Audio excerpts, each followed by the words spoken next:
तो ये कहानी होने वाली है एक नई दुनिया की, जहाँ सब कुछ एक खेल का हिस्सा है। साकामाकी एक लड़का जो किसी से नहीं डरता, आसुका जो अपने इरादों से सबको कंट्रोल कर सकती है, और यू जो जानवरों की भाषा समझ सकती है। ये तीनों एक अजीब दुनिया में बुलाए गए हैं, लेकिन ये कोई नॉर्मल दुनिया नहीं है। यहाँ कई ग्रुप्स होते हैं और एक यहाँ खास गेम भी है जिसे गिफ्ट गेम कहा जाता है। इस गिफ्ट गेम में हार का मतलब है सब कुछ खो देना। तो किसने और क्यों इन्हें इस दुनिया में बुलाया है, हमें आगे ही पता चलेगा। तो कहानी की शुरुआत में एक लड़का साकामाकी नदी के पास पड़ा होता है। फिर वो देखता है कि कुछ बुलीज एक कमजोर लड़के को पीट रहे हैं और उसके कपड़े उतार के उसे नदी में फेंकने की कोशिश करने वाले हैं। साकामाकी उठता है और उन पर एक छोटा सा पत्थर फेंकता है, पर जब वो पत्थर फेंकता है तो उससे पानी में काफी तेज धमाका होता है। बुलीज ये देखकर घबरा जाते हैं और वहां से भाग जाते हैं। तभी साकामाकी देखता है कि आसमान से एक एनवेलप गिर रहा है जिस पर उसका नाम लिखा होता है। इसके बीच एक लड़की जिसका नाम आसुका है अपने कमरे में बैठी होती है और एक एनवेलप पकड़ी होती है जिस पर उसका नाम लिखा होता है। वो सोच रही होती है कि ये कमरे में आया कैसे। जब वो अपनी मेड से पूछती है कि उसकी एब्सेंस में कोई उसके कमरे में आया था क्या, तो मेड बताती है कि उसके पास ही चाबी है और किसी ने हिम्मत नहीं की उसका कमरा खोलने की। आसुका को लगता है कि शायद ये किसी का प्रैंक हो सकता है। दूसरी तरफ एक लड़की जिसका नाम यू है, उसे भी उसकी कैट एक लेटर लेकर आती है। जब वो उस लेटर को खोलती है तो वो एक ऑफर पढ़ती है। इसमें लिखा होता है कि अगर वो अपना परिवार और पोजेशन छोड़ दे तो उसे पता चलेगा कि वो कितनी पावरफुल है, और उसे लिटिल गार्डन में इनवाइट करती है। वो उसे पढ़ ही रही होती है, तभी एक तेज रोशनी लेटर से निकलती है और वो एकदम से गायब हो जाती है और खुद को आसमान से गिरते हुए पाती है। उसके साथ साथ दो और अनजान लोग थे, साकामाकी और आसुका। इनमें से कोई भी एक दूसरे को नहीं जानता। इसके बाद ये पानी में लैंड करते हैं। बाद में उन्हें ये समझ आता है कि सबको वही मिस्टीरियस मैसेज मिला है। जब वो सब एक साथ इकट्ठे होते हैं, एक मिस्टीरियस लड़की जिसके खरगोश के कान होते हैं घास में छुपी होती है और उन्हें देख रही होती है, पर वो हैरान होती है जब वो उसके होने का एहसास कर लेते हैं और उसे आगे आने को कहते हैं। घबराते हुए वो लड़की पेड़ के पीछे से निकलती है। साकामाकी इम्पेशेंट होकर ट्री के पास जाता है और एक ही ब्लो में ट्री को काट डालता है ताकि वो सामने आ सके। जब वो उसे देखते हैं तो उसकी अपीयरेंस देखकर सरप्राइज होते हैं। वो सोच रहे होते हैं शायद ये कोई जासूस हो सकती है। वो सब उस पर अटैक करते हैं, पर वो उनके सडन अटैक से बचती रहती है जब तक आसुका अपनी पावर का इस्तेमाल नहीं करती। वो आसमान में उड़ते वर्ड्स को कमांड करती है ताकि वो उस लड़की को पकड़कर रोक सके। जब वो गिर जाती है तो वो उनसे शांति बनाए रखने के लिए कहती है, समझाती है कि वो दुश्मन नहीं है। फिर वो लोग बारी बारी से इस बेचारी के कान पकड़कर खींचने लगते हैं और उन्हें पता चलता है कि ये इसके असली कान हैं। फिर वो उन्हें बताती है कि वो ही वो शख्स है जिसने उन्हें इस दुनिया में बुलाया है, जिसका नाम है लिटिल गार्डन, जहाँ वो गिफ्ट गेम में हिस्सा ले सकते हैं। वो समझाती है कि वो लोग एक्स्ट्रा ऑर्डिनरी लोग हैं जो सुपर पावर्स रखते हैं एक नॉर्मल दुनिया में, और गिफ्ट गेम उन्हें अपनी पावर्स का इस्तेमाल करने का पूरा मौका देता है। गेम के प्राइजेस गिफ्ट, पैसे, रिसोर्सेस और लोग भी हो सकते हैं। इन रिवॉर्ड्स को जीतने के लिए उन्हें गिफ्ट गेम के होस्ट के द्वारा सेट किए गए कंडीशंस को मीट करना होगा। वो उन्हें वार्न करती है कि गेम के दौरान खतरा हो सकता है और कभी कभी ये जानलेवा भी हो सकता है। इसीलिए वो सजेस्ट करती है कि वो एक ग्रुप बनाएं, क्योंकि इस दुनिया में लोग ग्रुप्स में रहते हैं। वो उन्हें अपने ब्लैक रैबिट ग्रुप में ज्वाइन करने का मौका देती है, पर साथ ही ये भी कहती है कि गिफ्ट गेम में हारने का अंजाम काफी भयानक हो सकता है, यानी कि मौत भी। साकामाकी को शक होता है कि वो उनका टेस्ट ले रही है, पर वो उनसे कहती है कि अगर तुम चाहो तो गेम में हिस्सा मत लो, चॉइस आपकी है। जल्द ही उसे रिग्रेट होता है कि कहीं ये लोग सच में पार्टिसिपेट करने से मना ना कर दें। आसुका और साकामाकी उससे रूल्स के बारे में पूछते हैं और वो जवाब देती है कि हर इंसान को सामने रखे कार्ड्स में से रैंडम कार्ड उठाना होगा।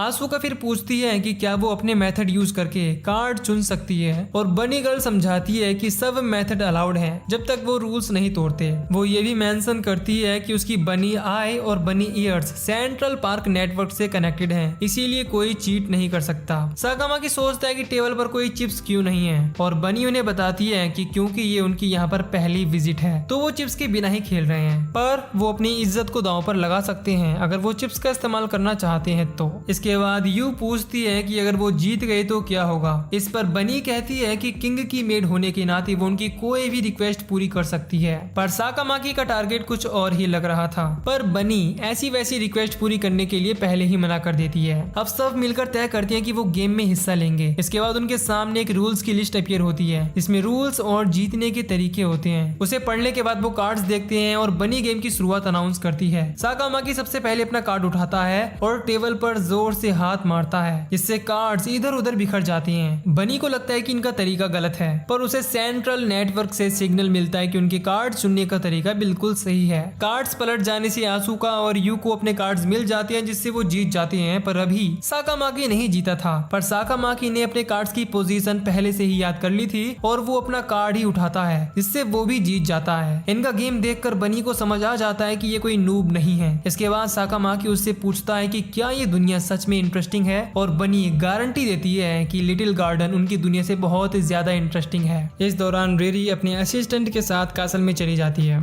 जिन देखता है कि बनी नए लोगों के साथ आ रही है, वो उससे उनके बारे में पूछता है, पर बनी सरप्राइज हो जाती है क्योंकि साकामाकी इनके साथ नहीं है। आसुका समझाती है कि वो इस दुनिया का टूर करने गया है और उसने रिक्वेस्ट की थी कि वो बनी को उसके बारे में ना बताए। बनी डिसाइड करती है उसे खुद ढूंढने का और जिन से कहती है कि वो दूसरों का ध्यान रखे। अब उसके बाल और कॉस्ट्यूम पिंक हो जाते हैं, जिसके बाद वो फ्लैश स्पीड से साकामाकी को ढूंढने निकल जाती है। इधर पार्क के अंदर जिन उन्हें एक सिटी का टूर कराता है जहाँ इंसान और काफी घर होते हैं। वो समझाता है कि पार्क को एक इनविजिबल प्रोटेक्टिव बैरियर सनलाइट से बचाता है, जिससे आसुका को ये रियलाइज होता है कि वैम्पायर्स भी पार्क के रेसिडेंट्स में रह रहे हैं। जिन मेंशन करता है कि पार्क में अलग अलग तरह के लोग रहते हैं, इंक्लूडिंग डीमंस, स्पिरिट्स, ह्यूमंस और हाइब्रिड्स, पर सब पीसफुली रहते हैं। इस दौरान एक मिस्टीरियस फिगर दूर से उन्हें देख रहा होता है। इसके बीच हम बनी को देखते हैं जो अब तक साकामाकी को ढूंढ रही होती है। वो उसे ढूंढती हुई वाटरफॉल के पास आ जाती है जहाँ वो शोर सुनती है। जब वो वहाँ पहुँचती है तो वो देखती है कि साकामाकी वहाँ खड़ा होता है। साकामाकी उसके बालों के बदले हुए कलर को देखकर उसके बारे में पूछता है, लेकिन वो इस बात को टालते हुए कहती है कि वो इतनी दूर क्यों आ गया, जिस पर वो कहता है कि वो इस दुनिया के आखिरी छोर पर आ गया है और यहाँ एक किंग को चैलेंज भी कर दिया है। वो बताता है कि सरपेंट ही उससे कोई गेम चूज करने के लिए कह रहा था, तो उसने सरपेंट को ही चैलेंज कर दिया और अपना दम दिखाने के लिए कहा। इस बात से सरपेंट किंग काफी नाराज है और साकामाकी के चैलेंज को एक्सेप्ट कर लेता है। सरपेंट साकामाकी को वार्न करता है और कहता है कि इतनी नक्शेबाजी ठीक नहीं, क्योंकि उसे हराना आसान नहीं होगा।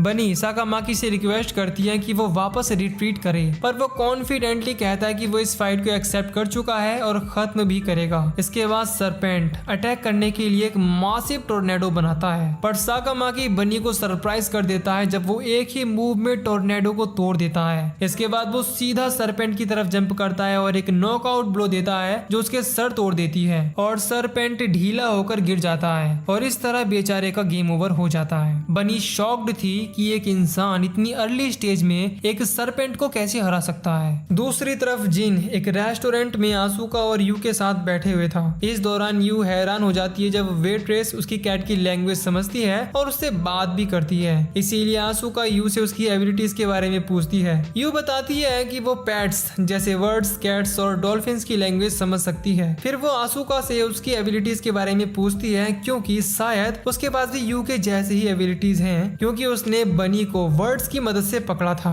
अब जैसे ही आसुका अपनी पावर्स के बारे में एक्सप्लेन करने वाली थी, तभी एक आदमी वहां आकर उन्हें इंटरप्ट कर देता है। वो अपने आप को फॉरेस्ट गैरो कम्युनिटी का लीडर गैल्डो बताता है। इधर बनी को वाटर सैपलिंग नाम का एक आइटम मिल जाता है क्योंकि साकामाकी ने सरपेंट किंग को हरा दिया था और वो खुश थी कि इस आइटम की मदद से अब उन्हें दूसरी कम्युनिटी से पानी खरीदने की जरूरत नहीं पड़ेगी। साकामाकी उससे पूछता है कि क्या वो उनसे कुछ छुपा रही है और क्यों उसने अपनी इस दुनिया में उन्हें बुलाया है, पर बनी इसका वही जवाब देती है कि उसने उन्हें सिर्फ इसीलिए बुलाया है क्योंकि उनके पास पावर्स थी और वो उन्हें एक एक्साइटिंग और स्पेशल एक्सपीरियंस देना चाहती थी। लेकिन साकामाकी को ऐसा नहीं लगता और वो अज्यूम करता है कि शायद उनका ग्रुप बहुत कमजोर है और इस दुनिया में धीरे धीरे खत्म हो रहा है, इसीलिए उसे इनकी मदद चाहिए। उसका शक कंफर्म हो जाता है जब वो बनी को खामोश और नर्वस पाता है। दूसरी तरफ गैल्डो आसुका और यू को ऑफर दे रहा था कि वो ब्लैक बनी के ग्रुप के बदले उसके ग्रुप को ज्वाइन कर ले। इधर बनी फाइनली एडमिट करती है कि साकामाकी ठीक कह रहा है, उनका ग्रुप वाकई खत्म हो रहा है क्योंकि एक दुश्मन ने उनके काफी ज्यादा मेंबर्स को एलिमिनेट कर दिया है। इधर गैल्डो बताता है कि जिन एक बच्चा है जो सिर्फ नाम का ही लीडर है और इस तरह हमें पता चलता है कि उसकी कम्युनिटी को आखिर हुआ क्या था। असल में वो डीमन लॉर्ड था जिसने उसकी कम्युनिटी को खत्म कर दिया। डीमन लॉर्ड ने जिनकी कम्युनिटी को गिफ्ट गेम में चैलेंज किया और ओवरनाइट पूरे ग्रुप को खत्म कर दिया। डीमन लॉर्ड असल में पूरे लिटिल गार्डन के लिए ही खतरा है और जब डीमन लॉर्ड किसी को गिफ्ट गेम में चैलेंज करता है तो कोई इनकार नहीं कर सकता। इतना ही नहीं, जिनकी कम्युनिटी से उसका नाम और बैनर भी ले लिया गया, इसीलिए अब इनकी कम्युनिटी को नो नेम से जाना जाता है। इधर बनी साकामाकी को बताती है कि अब उनके पास गिफ्ट गेम में पार्टिसिपेट करने के लिए कोई मेंबर नहीं बचा। जो पार्टिसिपेट कर सकते हैं वो हैं उसके मास्टर मास्टर जिन और दूसरी वो खुद, और बाकी के सब सिर्फ 10 साल या उससे कम उम्र के बच्चे हैं। साकामाकी सजेस्ट करता है कि वो एक नया ग्रुप क्यों नहीं बना लेते, पर बनी समझाती है कि उनका प्लान अपने दोस्तों और उनकी जगह को प्रोटेक्ट करना है और अपना नाम और लोगो डीमन लॉर्ड से वापस लाना है। उसके पास कोई और रास्ता नहीं है साकामाकी और दूसरों की पावर्स पर भरोसा करने के अलावा। बनी साकामाकी से मदद के लिए रिक्वेस्ट करती है। साकामाकी को ये आइडिया ठीक लगता है और वो उनकी मदद करने का वादा भी करता है। वो कहता है कि डीमन लॉर्ड को हराकर वो उनके ग्रुप के नाम और बैनर दोनों को वापस लाएगा। बनी खुशी से फूली नहीं समाती और फिर से पिंक बनी में ट्रांसफॉर्म हो जाती है। दूसरी तरफ गैल्डो आसुका और यू को अभी भी अपने ग्रुप में शामिल होने के लिए ग्रुप की खासियत बता रहा था। वो कहता है कि उनका ग्रुप काफी ताकतवर लोगों से भरा हुआ है और वो हर बार गिफ्ट गेम में जीतते हैं, इसीलिए ये एरिया उनके कंट्रोल में आता है। लेकिन वो शॉक्ड रह जाता है जब आसुका और यू उसके ऑफर को एक्सेप्ट नहीं करते और जिनके ग्रुप में रहने का फैसला करते हैं। आसुका कहती है कि वो पहले से अमीर है, दिल से भी और वैसे भी, तो उसे उसके पावरफुल और रिच ग्रुप में ज्वाइन करने में कोई इंटरेस्ट नहीं है। यू भी ये कहते हुए रिजेक्ट कर देती है कि उसका यहाँ सिर्फ एक ही मकसद है और वो है दोस्त बनाना। ये सुनकर आसुका उसकी तरफ पहला दोस्ती का हाथ बढ़ाती है। गैल्डो का उनके इस डिसीजन से मूड खराब हो जाता है और पूछता है कि आखिर वो इतनी अच्छी ऑफर को कैसे ठुकरा सकते हैं, वो भी एक लूजर ग्रुप के लिए। वो उनके ऊपर चिल्लाने लगता है। इसी बीच आसुका उससे अपनी चोंच बंद करने के लिए कहती है और वो अपनी चोंच बंद कर भी लेता है और कुछ बोल नहीं पाता, जिससे हमें आसुका की पावर्स के बारे में भी पता चलता है। इसके बाद वो उसे चुपचाप बैठकर उसके सवालों का जवाब देने के लिए कहती है। फिर आसुका उससे सवाल करती है कि तुम तो कोई डीमन लॉर्ड नहीं लगते, तो तुम्हारा ग्रुप इतने सारे गिफ्ट गेम चैलेंजेस में कैसे जीतता है। गैल्डो का अपने मुंह पर काबू नहीं था, इसीलिए धीरे धीरे सब कुछ बकने लगता है। वो कहता है कि उनका ग्रुप बाकी ग्रुप के बच्चों को किडनैप करके उन्हें ब्लैकमेल करते थे, जिससे वो आसानी से गिफ्ट गेम में जीत जाते थे। आसुका किडनैप हुए बच्चों के बारे में पूछती है तो पता चलता है कि गैल्डो ने उन्हें पहले ही ठिकाने लगा दिया है। वो ये भी एडमिट करता है कि अगर ये राज बाहर आया तो उसका ग्रुप खत्म हो जाएगा, इसीलिए उसने बच्चों की बॉडीज को छुपा दिया। आसुका हैरान थी कि तब से ये एक जेंटलमैन की तरह बिहेव कर रहा था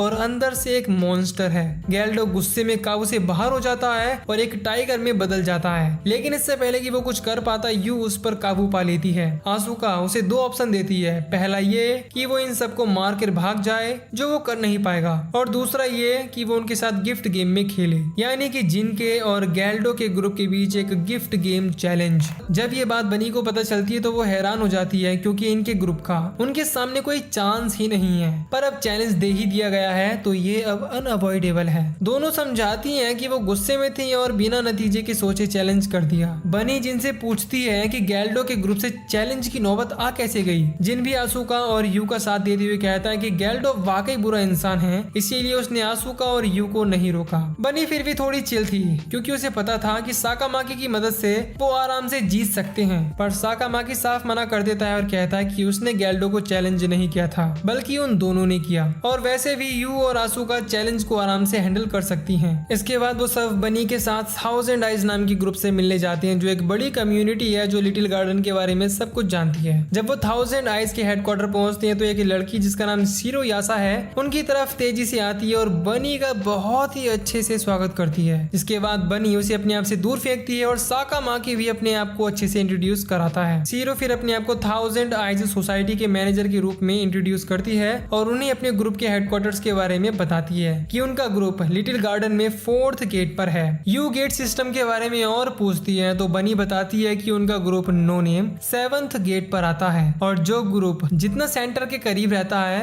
वो उतना ही ताकतवर होता है, जबकि उनका खुद का ग्रुप बाहरी एरिया में पड़ता है। साकामाकी, आसुका और यू तीनों एक्साइटेड हो जाती हैं जब उन्हें पता चलता है कि शिरो अपने गेट में सबसे ताकतवर होस्ट है और वो उससे फाइट करके अपनी ताकत आजमाना चाहते हैं। बनी उन्हें रोकने की कोशिश करती है पर शिरो फन के लिए फाइट करने के लिए एग्री कर लेती है। शिरो एक कार्ड निकालकर साकामाकी से पूछती है कि क्या वो लोग चैलेंज के लिए तैयार हैं। तभी अचानक आसपास का एरिया एक एरेना में चेंज होने लगता है और एक खाली डेजर्ट में स्पॉन हो जाती हैं। शिरो उन्हें बताती है कि ये जगह उसके गेम बोर्ड्स में से एक है और रिवील करती है कि वो एक्चुअली लिटिल गार्डन में एक डीमन लॉर्ड में से एक है। साकामाकी उसकी इंटेलिजेंस की तारीफ करता है और बताता है कि ये जगह ताकत आजमाने के लिए वाकई परफेक्ट है। अब शिरो गेम शुरू करने का डिसाइड करती है और एक बर्ड प्रेजेंट करती है जिसका आधा बॉडी एक एनिमल का है और उसका नाम ग्रिफिन है, जो बर्ड्स और एनिमल्स दोनों का किंग है। शिरो सीरो साकामाकी को बताती है कि तुम्हारी ताकत और विजडम को ग्रिफिन के जरिए टेस्ट किया जाएगा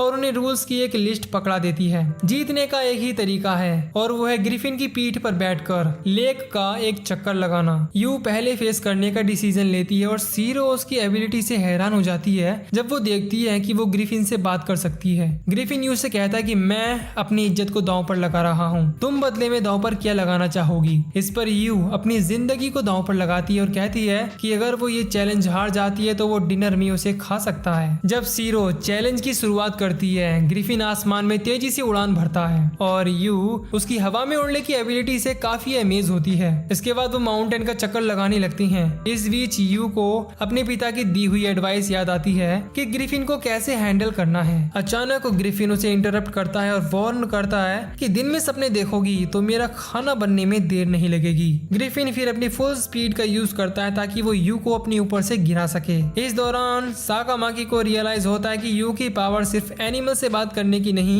बल्कि उससे कहीं ज्यादा है। यू अपने गले के पेंडेंट को कस के पकड़ लेती है जो उसे उसके पिता ने दिया था जब वो हॉस्पिटल में एडमिट थी। उस पेंडेंट ने रिकवरी में उसकी काफी मदद की थी। इसके बाद वो ग्रिफिन से रिक्वेस्ट करती है कि अगर वो जीतती है तो उसे अपना दोस्त बनाना चाहेगी। जब वो जीतने वाली होती है तो बनी को एहसास होता है कि यू की हालत खराब हो रही है और वो गिर सकती है, पर सब उसे इनकरेज करते हैं और जैसे तैसे यू ग्रिफिन से जीत जाती है और इसी के साथ ग्रिफिन उसे विनर मान लेता है। लेकिन अचानक से यू उसकी पीठ से गिरने लगती है। जब बनी उसकी मदद करने की कोशिश करती है तो साकामाकी उसे रोक लेता है, कहता है कि यू अपने आप को संभाल लेगी। फिर यू का पेंडेंट अचानक से चमकने लगता है जिसकी मदद से वो इनविजिबल स्टेयर से नीचे उतर के आने लगती है और सेफली जमीन पर आ जाती है। साकामाकी उसके पास आता है और कहता है कि उसकी प्रेडिक्शन सही थी और उसको ये समझ आता है कि उसकी पावर्स दूसरे एनिमल्स की एबिलिटीज को बोरो करना और उन्हें यूज करना है। वो समझाती है कि उसने ये सब इसीलिए किया क्योंकि वो ग्रिफिन की दोस्त बनना चाहती थी। फिर ग्रिफिन उसके पास आता है और उससे कहता है कि अपने नेकलेस को अच्छे से यूज करना। सिरोयासा उसकी एबिलिटीज की तारीफ करती है और उसके नेकलेस के बारे में पूछती है। जब वो आसपास देखती है तो पता चलता है कि necklace circular tree of life के शेप में कार्व किया हुआ है जो कि यूनिटी का प्रतीक है। वो उनकी जीत को सेलिब्रेट करने का फैसला करती है और उन्हें 3 अलग अलग कार्ड्स देती है। तीनों को ये समझ नहीं आता कि कार्ड्स गिफ्ट के रूप में क्यों दिए गए हैं। जब सिरोयासा साकामाकी के कार्ड को देखती है तो पाती है कि कार्ड अनोनिमस है जो कि काफी इंटरेस्टिंग है और डीमन किंग को देखने के बाद भी साकामाकी की अकड़ अब तक बनी हुई है। इसके बाद वो एक अनजान आइलैंड पर जाते हैं जो काफी बंजर पड़ा हुआ है। साकामाकी उससे डीमन किंग के गिफ्ट गेम के टाइम के बारे में पूछता है तो वो कहती है कि सिर्फ 3 साल हुए हैं जब से उसने जीत हासिल की है। लेकिन आइलैंड की हालत देखकर साकामाकी को लगता है जैसे 200 साल गुजर चुके हों। दूसरी तरफ एक वैम्पायर गैल्डो का खून पीता है और बदले में एक मॉन्स्टर गिफ्ट देता है ताकि वो साकामाकी की टीम का सामना कर सके। उसके बाद रैबिट आइलैंड पर वही वाटर ट्री लगाती है और हर जगह से पानी बहने लगता है। आइलैंड फिर से जीवित लगने लगता है जिनको लगता है कि ये उनके ग्रुप को दोबारा से खड़ा करने की शुरुआत है। आसुका और यू काफी खुश होते हैं कि वाटर ट्री की वजह से आइलैंड अब फिर से जीवित हो गया है। आसुका बोलती है कि बच्चों की वजह से बाथ टब भी इम्प्रूव हो गया है। बनी कहती है कि जो लोग गिफ्ट गेम में पार्टिसिपेट नहीं कर सकते वो लोग अलग अलग चीजों में मदद करते हैं। आसुका अपनी लाइफ के बारे में सोचती है कि वो मजा करने के लिए आई थी लेकिन अब उसे जिम्मेदारी महसूस होती है इस ग्रुप और इसके लोगों के लिए। यू बोलती है कि अगर वो गिफ्ट गेम में जीत जाते हैं तो उन्हें काफी मजा आएगा। बनी भी एग्री करती है और कहती है कि उन्हें गिफ्ट गेम का मजा लेना चाहिए और बेस्ट प्लेयर्स बनने पर ध्यान देना चाहिए। रात को गैल्डो के फॉलोअर्स आइलैंड पर कुछ बच्चों को किडनैप करने के लिए चुपके से आते हैं लेकिन वो साकामाकी को देखकर चौंक जाते हैं जो उन पर एक छोटा सा पत्थर फेंकता है। वो पत्थर एक बड़ा एक्सप्लोजन करता है जिससे जिन की नींद खुल जाती है। जब जिन साकामाकी के पास आता है तो साकामाकी कहता है कि ये लोग गैल्डो के ग्रुप के घटिया लोग हैं। उसके फॉलोअर्स साकामाकी की ताकत को देखकर हैरान हो जाती हैं और कहते हैं कि वो अफवाहें जो चल रही थी सरपेंट मॉन्स्टर को हराने के बारे में वो सच थी। वो लोग साकामाकी से माफी मांगते हैं और उससे गैल्डो के ग्रुप को तबाह करने की रिक्वेस्ट करते हैं क्योंकि वो खुद भी उससे कई सालों से नफरत करते हैं। साकामाकी उनकी रिक्वेस्ट ठुकरा देता है। वो लोग उससे मनाने की कोशिश करते हैं और कहते हैं कि वो गैल्डो के नीचे काम करते करते थक गए हैं। काम हम लोग करते हैं लेकिन डीमन किंग से सबसे ज्यादा इनाम वो पाता है। फिर वो सोचते हैं कि जो हॉस्टेजेस गैल्डो ने किडनैप किए थे उनका क्या हुआ। जिन कहता है कि गैल्डो ने उनको पहले ही ठिकाने लगा दिया है। साकामाकी इस मौके का फायदा उठाता है और कहता है कि जिन वो बंदा है जो उनका बदला लेगा और बुरे लोगों को हराएगा। जिन हैरान हो जाता है और सोचता है कि ये वो क्या बकवास कर रहा है। इस बीच बनी आसुका और यू के लिए कपड़े लेकर आती है और कहती है कि सिरोयासा ने ये कपड़े देने को कहा था। जब आसुका वो ड्रेस पहनती है तो बनी बताती है कि उस ड्रेस का एक मैजिकल ऑरा है जो उसे प्रोटेक्ट करेगा और गिफ्ट गेम के लिए बिल्कुल ठीक रहेगा, जो कि कल ही होने वाला है। दूसरी तरफ जब साकामाकी और जिन वापस पैलेस आते हैं तो जिन ये सोचता है कि साकामाकी ने डीमन किंग को हराने का वादा क्यों किया और वो क्या सोच रहा था। अब जिन को लग रहा था कि ये अनाउंसमेंट उनको दुनिया के सारे डीमन लॉर्ड्स की नजरों में लाएगी, जो बिल्कुल भी अच्छी बात नहीं है। लेकिन साकामाकी को कोई फर्क नहीं पड़ता क्योंकि वो आने वाले खतरों से अनजान है। जिन कहता है कि उन्हें कल का गिफ्ट गेम जीतना जरूरी है ताकि उनका ग्रुप ज्यादा ताकत और रिसोर्सेज इकट्ठा कर सके। साकामाकी एग्री करता है और कहता है कि जीतने के लिए उन्हें ज्यादा ताकत की जरूरत है क्योंकि उनके ग्रुप के पास नाम और बैनर जैसे एसेंशियल एसेट्स नहीं है।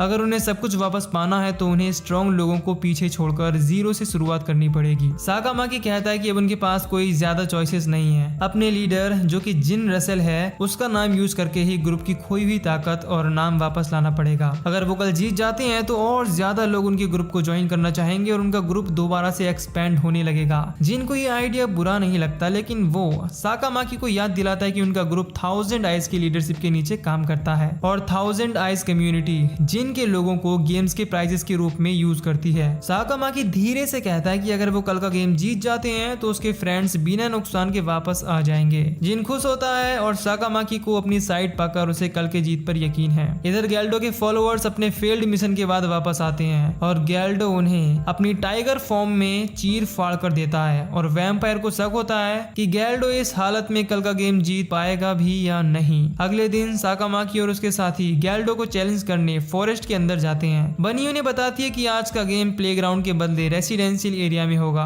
अब जब जिन एक ग्लोइंग ट्री को टच करता है तो उससे एक डीमन की ताकत का एहसास होता है। इसके बाद साकामाकी सजेस्ट करता है कि वो गैल्डो को रूल्स तोड़ने के लिए मजबूर करके गेम जल्दी खत्म कर दे। आसुका को चिंता होती है और वो कहती है कि अगर वो लड़ेगी तो वो सिर्फ उन पर मुसीबत बनेगी। साकामाकी जिन के कान में धीरे से बोलता है कि अगर वो हार गए तो उसके पास बैकअप प्लान रेडी है और फिर वो लोग फॉरेस्ट के अंदर और आगे जाने लगते हैं। यू अपने सेंसेस से आसपास के क्रीचर्स या मॉन्स्टर्स को सेंस करने की कोशिश करती है, पर ना ही मॉन्स्टर थे और ना ही कोई छुपा हुआ हथियार। लेकिन अचानक से वो रुकती है और बताती है कि उसने गैल्डो को लोकेट कर लिया है। वो एक अबेंडेंड घर की ओर इशारा करती है जो एक हंटिंग ट्रैप जैसा लग रहा था। जब वो अंदर जाते हैं तो वो गैल्डो को उसके व्हाइट टाइगर फॉर्म में देखते हैं जो नॉर्मल टाइगर से ज्यादा खतरनाक था और ताकतवर था। इस बीच साकामाकी और बनी गैल्डो की दहाड़ को सुनते हैं, लेकिन बेवकूफ साकामाकी सोचता है कि यू ही टाइगर बन गई है। वो उस आवाज की तरफ देखने के लिए निकल पड़ता है। दूसरी तरफ जिन रियलाइज करता है कि गैल्डो ने वैम्पायर पावर्स हासिल कर ली हैं। तभी उसकी नजर एक तलवार पर जाती है जो दीवार में थी और सोचता है कि शायद ये वो हथियार हो सकता है जो उन्हें गैल्डो को हराने के लिए चाहिए।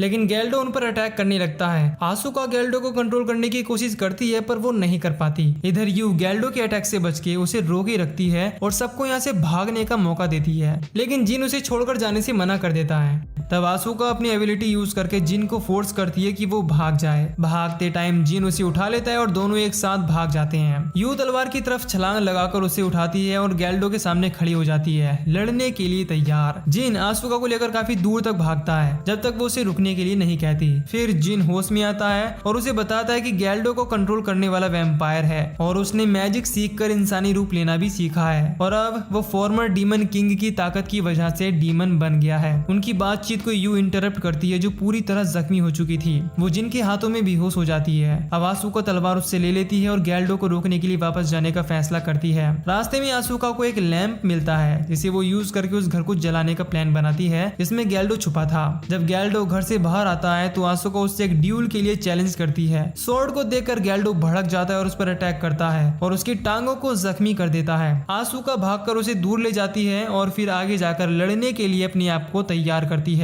वो अपनी पावर का यूज करके जड़ों को कंट्रोल करती है और उसे रोकने की कोशिश करती है। इससे हमें उसकी ताकत के बारे में और ज्यादा पता चल पाता है। असल में उसके मुंह से निकले शब्दों की मदद से वो इंसानों और जानवरों के साथ साथ एलिमेंट्स को भी कंट्रोल कर सकती है। गैल्डो ये देख हैरान था, लेकिन गैल्डो अपने क्लॉज से अपने आप को छुड़ा लेता है। अब गैल्डो तेजी से उसकी तरफ बढ़ता है, लेकिन आसुका तलवार का इस्तेमाल करके एक खतरनाक अटैक थ्रो करती है जो उसे राख में बदल देता है और इस तरह आसुका गेम जीत जाती है। अगली सुबह गैल्डो के फॉलोअर्स को उसकी डेथ के बारे में पता चल जाता है और उनका ग्रुप खत्म हो जाता है। जिन अभी भी बेहोश यू की देखभाल कर रहा था। इसके बाद बनी वापस आ जाती है। बनी यू को देखकर ट्रीटमेंट के लिए सीधा हेडक्वार्टर निकल जाती है। जिन थोड़ा फ्रस्ट्रेटेड महसूस करता आता है और साकामाकी से कहता है कि वो कुछ नहीं कर पाया। साकामाकी उसे समझाता है कि वो जीत गए हैं और तुम्हारी ही वजह से यू भी बच गई है। इसके बाद साकामाकी अनाउंस करता है कि गैल्डो को हराने के बाद उनका ग्रुप फिर से एक नाम और बैनर के साथ खड़ा हो जाएगा। साकामाकी सबसे कहता है कि जिनका नाम उनके ग्रुप की पहचान बनेगा, जिससे सबको याद रहेगा उस पर्सन के बारे में जिसने डीमन किंग को हराया था। सब लोग चीयर करते हैं और वो वैम्पायर दूर से ये सब देख रहा था।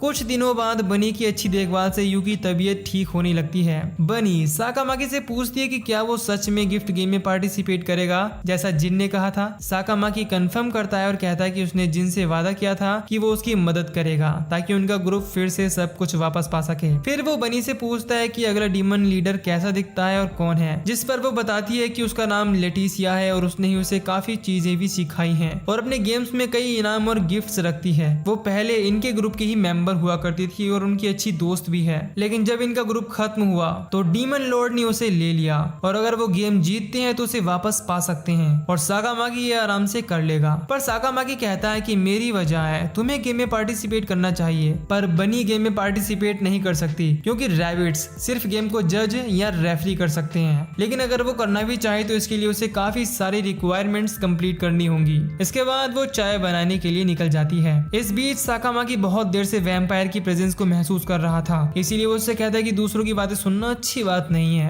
वैम्पायर फिर मैनसन की विंडो तोड़कर साकामाकी के सामने आ जाती है। साकामाकी समझ जाता है कि ये वही है जो उनके खिलाफ गैल्डो की मदद कर रही थी और उससे पूछता है कि आखिर उसका मकसद क्या है। वैम्पायर अपने रूट्स से मैनसन के सब एंट्रेंस और एग्जिट्स ब्लॉक कर देती है और साकामाकी पर अटैक करती है, लेकिन साकामाकी उसे एक ब्लो देता है जो पूरे मैनसन हिला देता है। बाकी सब लोग दौड़े दौड़े रूम में आते हैं। साकामाकी उससे कहता है कि ये उसकी पावर्स का सिर्फ एक छोटा सा नमूना था, लेकिन तभी रैबिट और बाकी लोग रूम में आकर उसे रोक देते हैं। रैबिट साकामाकी को वैम्पायर पर अटैक करने से रोकती है और बताती है कि ये उनकी दोस्त लेटिसिया है जो लिटिल गार्डन के नाइट्स में से एक है और एक फॉर्मर डीमन लॉर्ड भी है। आसुका ये सोचती है कि लेटिसिया कैसे बनी और जिनकी दोस्त हो सकती है और क्यों उनके खिलाफ गैल्डो की मदद कर रही थी। लेटिसिया जवाब देती है कि वो ये देखना चाहती थी कि वो लोग कितने स्ट्रॉन्ग हैं और क्या वो उनके ग्रुप के लायक हैं। उसके बाद वो समझाती है कि वो भी उसी पोर्टल के थ्रू आई है जिससे साकामाकी और उसके दोस्त आए हैं। ठीक उसी तरह बनी ने लेटिसिया को भी ज्वाइन कराया था।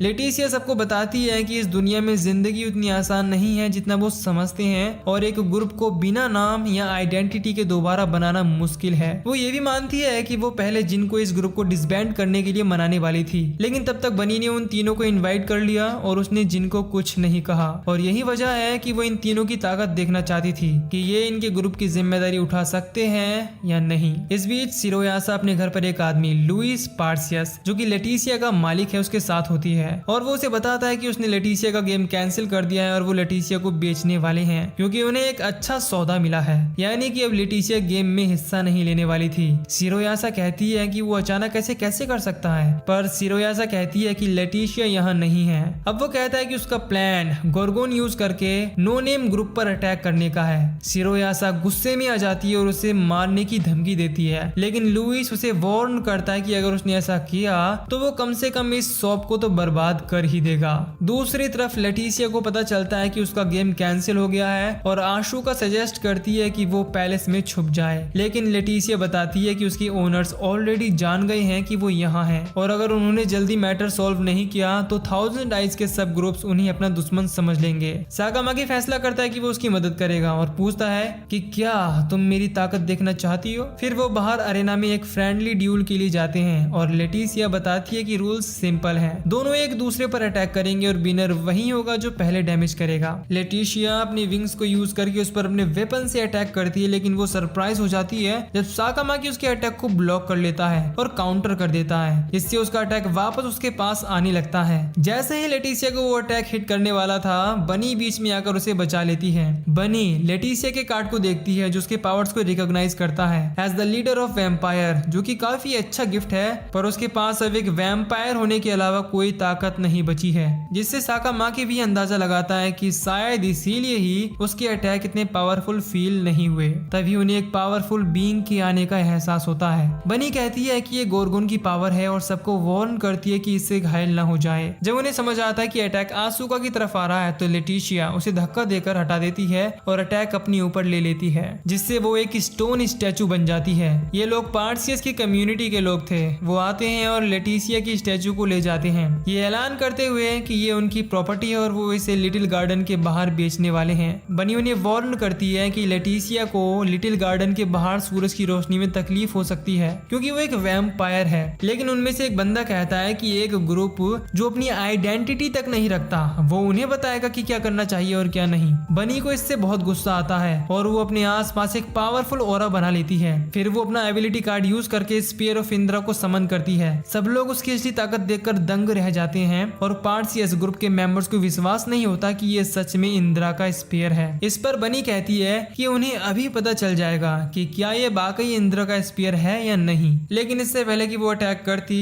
साकामाकी उसके कान पकड़ लेता है जिससे वो अटैक मिस हो जाता है और आसमान में बड़ा धमाका होता है। बनी पूछती है कि उसने ऐसा क्यों किया, तो वो वार्न करता है कि अगर वो ऐसा करेगी तो वो 1000 आइज कम्युनिटी के खिलाफ वॉर डिक्लेयर कर देगी और कहता है कि इन आदमियों से बात करके कोई फायदा नहीं होने वाला, उन्हें सीधे लुइस से बात करनी चाहिए। बनी कहती है कि वो सब तो ठीक है पर ये लोग कुछ ज्यादा नक्सेबाजी दिखा रहे हैं और उन्हें सबक सिखाना बहुत जरूरी है। इसके बाद जब बनी मुड़कर देखती है तब तक वो लोग जा चुके थे। साकामाकी फिर फैसला करता है कि वो उनके बॉस से कांटेक्ट करेगा और जिनसे कहता है कि वो पैलेस में रहे और यू का ख्याल रखे। आसुका बनी से वादा करती है कि वो लेटिसिया को वापस ले आएंगे। इसके बाद वो लुइस से मिलने जाते हैं और लुइस बनी की ब्यूटी से इम्प्रेस हो जाता है क्योंकि उसने कभी नहीं सोचा था कि रैबिट्स उनके वर्ल्ड में रहते हैं। वो उसे अपना ग्रुप ज्वाइन करने का ऑफर देता है और बदले में दिन में 3 बार खाना देने का वादा करता है, लेकिन बनी रिफ्यूज कर देती है। इसके बाद जब वो लेटिसिया के बारे में बात करती है तो वो कहता है कि मैं उसके बारे में कुछ नहीं जानता और न ही मैंने उसे पकड़ा है। इस पर बनी कहती है कि तुम झूठ बोल रहे हो। इस पर लुइस सबूत मांगता है और कहता है कि उसने कब और कैसे लेटिसिया को पकड़ा।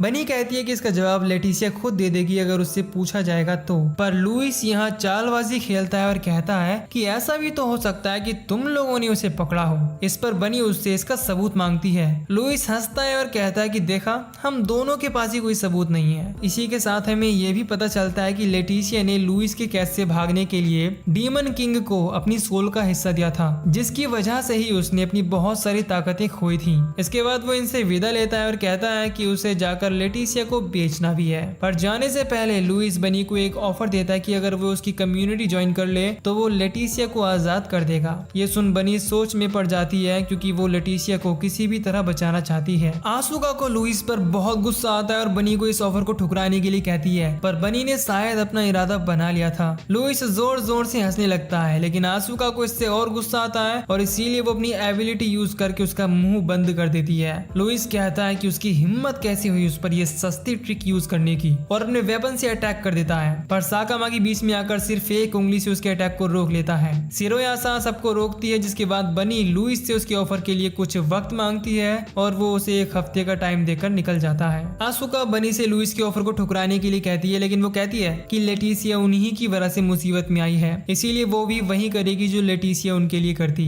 इसके बाद यू रूम में एंटर करती है जो पहले से काफी बेटर है। यू उनके सामने कुकीज से भरी प्लेट रख देती है जो जिन की बहन रीरी और उसके दोस्तों ने बनाई थी। फिर यू बताती है कि जिन ने उसे हाल ही में हुई सारी चीजों के बारे में सब कुछ बता दिया है और वो सोचती है कि अगर बिना रिस्क के लेटिसिया को बचाने का कोई तरीका है तो उन्हें वो ढूंढना होगा। साकामाकी फिर रूम में धमाकेदार एंट्री मारता है और एक हैवी बैग टेबल पर रख देता है। सब सोचते हैं कि शायद इन बैग्स में मेलन्स वगैरह होंगे। इस बीच लुइस बनी के बारे में सोच रहा था। वो कह रहा होता है कि बनी काफी खूबसूरत है जिसके साथ वो कभी बोर नहीं होगा। तभी बनी उसके सामने एक बैग हाथ में लेकर आती है। वो पूछता है कि क्या उसने उसका ऑफर एक्सेप्ट कर लिया, लेकिन बनी कहती है कि उनके ग्रुप ने उसके ग्रुप को ड्यूल के लिए चैलेंज करने का फैसला किया है। लुइस को गुस्सा आता है और वो कहता है कि अपना वक्त बर्बाद ना करे और चली जाए, लेकिन वो हैरान हो जाता है जब देखता है कि बनी बैग के अंदर क्या लाई है। 2 बड़े नीले और लाल बॉल्स। उसका आदमी कहता है कि ये तो वही गिफ्ट लगते हैं जो एक पुराने लेजेंड में दिखाए गए थे और कहता है कि बनी के ग्रुप ने क्रैकन और ग्राइया को कैसे हरा दिया। लेकिन बनी उन्हें बताती है कि ये साकामाकी का कमाल है, उसने अकेले ही उन्हें हराकर इन्हें हासिल किया है और कहती है कि क्रैकन और ग्राइया को हराना सरपेंट किंग से बहुत ही ज्यादा आसान था।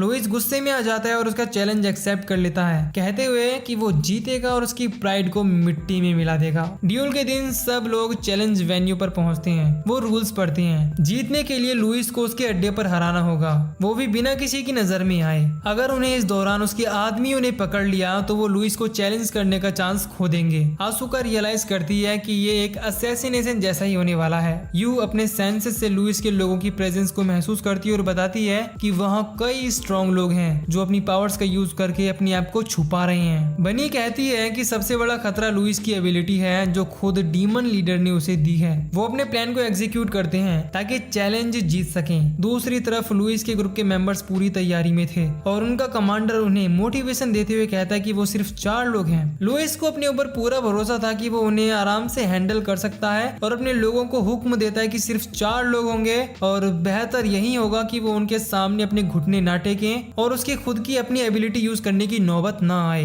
सब गेट के सामने तैयार खड़े हो जाते हैं, लेकिन तभी एक बड़ी पानी की लहर उनके ऊपर पड़ती है। आसूका उनकी हिम्मत की तारीफ करती है और सामना करने के लिए चैलेंज करती है। उनमें से एक आदमी कहता है कि आसूका उनके सामने आ गई है, तो रूल्स के अकॉर्डिंग अब वो लुइस का सामना या उसे चैलेंज नहीं कर सकती। लेकिन उन्हें यह समझ नहीं आता कि यह साकामाकी के प्लान का हिस्सा था, अपनी टीम को डिवाइड करके आसूका को चारा बनाना ताकि बाकी लोग चुपके से लुइस के पास पहुंच सकें। गार्ड्स अपने स्पीयर से आसूका को घेर लेते हैं, लेकिन वो उन्हें अपने वाटर अटैक से डिफ्लेक्ट कर देती है, जिसे देख वो सब लोग हैरान रह जाते हैं। आसूका वाटर ट्री के ऊपर चढ़ जाती है और उसे ऑर्डर देती है कि गार्ड्स को फेंक दे, जिसके बाद वो उन्हें पानी की बड़ी लहर में डुबा देती है। दूसरी तरफ साकामाकी और जिन पैलेस के अंदर चुपके से जा रहे होते हैं ताकि लुइस के ठिकाने तक पहुंच सकें। इधर यू अपनी एबिलिटी का यूज करके अपने पास के एक गार्ड को लोकेट कर लेती है और उस पर पीछे से अटैक करके उसके हेलमेट को ले लेती है। यू बताती है कि यही वो हेलमेट है जिसकी मदद से सारे गार्ड्स अपने आप को इनविजिबल कर रहे हैं। ये हेडिस हेलमेट की एक कॉपी है।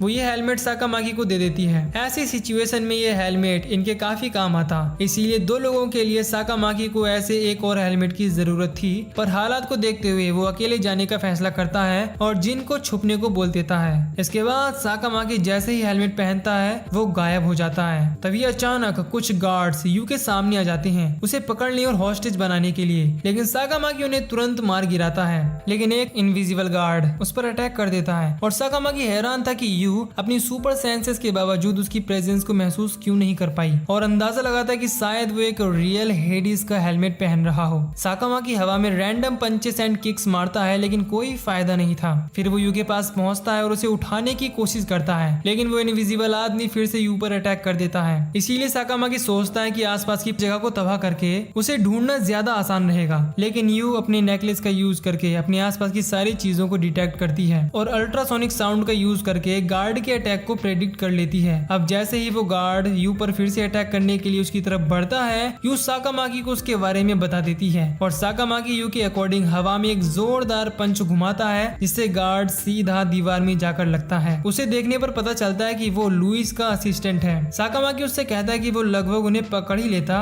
और मानता है कि उसकी एबिलिटी से फेस टू फेस सामना करना मुश्किल था। असिस्टेंट बेहोश हो जाता है और साकामाकी उसका हेलमेट जिन को दे देता है। इस बीच बनी बैटल फील्ड पर होती है, यही उम्मीद करते हुए कि सब ठीक हो, लेकिन फिर वो महसूस करती है कि कुछ अजीब सा उसकी बॉडी को छू रहा है और गुदगुदी कर रहा है। ये साकामाकी था जो उसके मजे ले रहा था, लेकिन बनी उसे समझाती है कि मस्ती का वक्त नहीं है। तभी लुइस इन्हें इंटरप्ट करता है और कहता है कि वो इन सब का हाल भी लेटिसिया के जैसे ही करने वाला है, तो अच्छा होगा कि वो अपने आप को तैयार कर ले। फिर वो अपनी एबिलिटी का यूज करके पंखों को समन करता है और अपना सबसे बड़ा हथियार यूज करने का फैसला करता है। वो कहता है कि उनके खिलाफ वो खुद नहीं बल्कि एक रिटायर्ड डीमन लॉर्ड एल्गोल लड़ेगी। फिर वो अपने नेकलेस को यूज करता है और एल्गोल को समन करता है, जो देखने में डेडली लग रही थी, और लुइस उसे अपनी ताकत का नमूना दिखाने का हुक्म देता है। एल्गोल अपनी अटैक को चार्ज करती है और उन पर थ्रो कर देती है। बनी मौका देखकर जिनोर अपने आप को बचा लेती है, लेकिन बाकी का पूरा कासल स्टैचू बनने लगता है। दूसरी तरफ आसूका नीचे गार्ड्स का ध्यान बटा रही थी और तभी वो डीमन की थंडरस स्क्रीम सुनती है। लुइस का असिस्टेंट भी समझ जाता है कि ये एल्गोल है। इसके बाद यू और आसूका के साथ साथ बाकी लोग भी स्टैचू बन जाते हैं। लुइस कहता है कि ये तो सिर्फ शुरुआत है, वो उसके खिलाफ खड़े होने की कोशिश करने वालों के लिए उन सबको एक मिसाल बना देगा।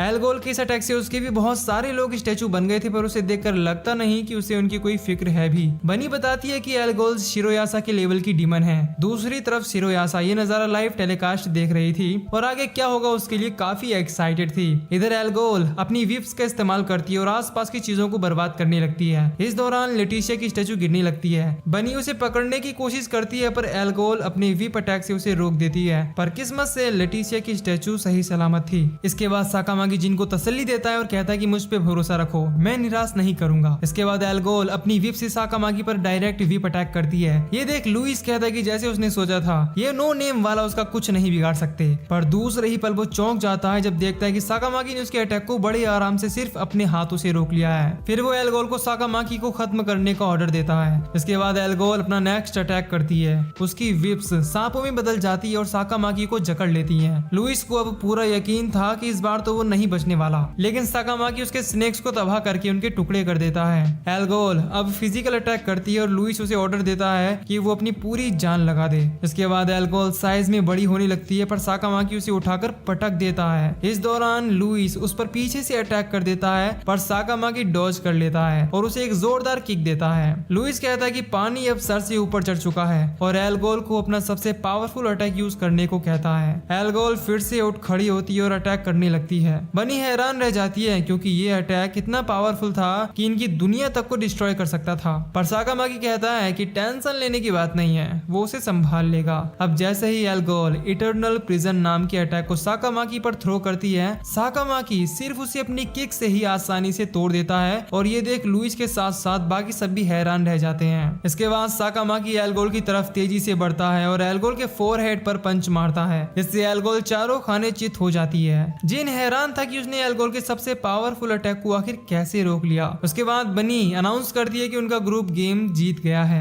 दूसरी तरफ शिरोयासा समझ जाती है कि साकामाकी के पास जो अननोन कार्ड है वो उसकी ताकतों और एबिलिटी को दर्शाता है। इसका मतलब है कि साकामाकी के पास बहुत ही अनोखी शक्तियां हो सकती हैं। इधर साकामाकी लुइस से पूछता है कि क्या तुम जानते हो कि अब तुम्हारे और तुम्हारे ग्रुप के साथ क्या होने वाला है। लुइस हैरान था कि क्या मतलब क्या होने वाला है। तुम्हारा मकसद सिर्फ लेटिसिया को जीतना था और तुम उसे अब ले जा सकते हो। साकामाकी बताता है कि लेटिसिया को तो वो जैसे तैसे जीत ही लेते, असली मकसद तो लुइस से उसकी कम्युनिटी जिसका नाम पार्सियस है उसका नाम लेना है और उसकी कम्युनिटी को पूरी तरह से खत्म करना है। लेकिन वो ये सब नहीं करेगा अगर लुइस उनकी कम्युनिटी ज्वाइन करके उनकी सेवा करे तो। ये सुनकर लुइस को गुस्सा आता है और वो साकामाकी पर अटैक करने के लिए आगे बढ़ता है, पर साकामाकी उसके मुंह पर एक जोर का पंच मारता है। इधर लेटिसिया की आंखें खुलती हैं और वो सबको अपने पास पाती है और समझ जाती है कि उन्होंने उसे लुइस की कैद से आजाद कर लिया है। वो उसे बचाने के लिए सबकी एहसानमंद है और अब वो अपने दोस्तों के साथ फिर से रह सकेगी। उसी रात को वो सब एक बड़ी पार्टी ऑर्गेनाइज करते हैं पार्सियस से जीतने और लेटिसिया को वापस लाने की खुशी में। इसी दौरान आसमान में बहुत सारे तारे टूटते नजर आते हैं और पता चलता है कि ऐसा इसीलिए हो रहा है क्योंकि पार्सियस कम्युनिटी जो कि काफी इन्फ्लुएंशियल थी उनका फ्लैग तारों में से हट रहा था और इस दुनिया में ये बहुत आम बात है। हर ताकतवर ग्रुप का फ्लैग का आसमान में तारामंडल होता है। साकामाकी कहता है कि उसका अब एक नया सपना है। बनी उसके सपने के बारे में पूछती है तो वो कहता है कि वो अपने ग्रुप का भी आसमान में एक तारामंडल चाहता है। अगले दिन आसूका सपना देखकर उठती है जिसमें उसकी लाइफ बहुत बोरिंग है क्योंकि उसके पास नौकर है, चाकर है, धन है, दौलत है, सब कुछ है, पर वो खुश नहीं थी।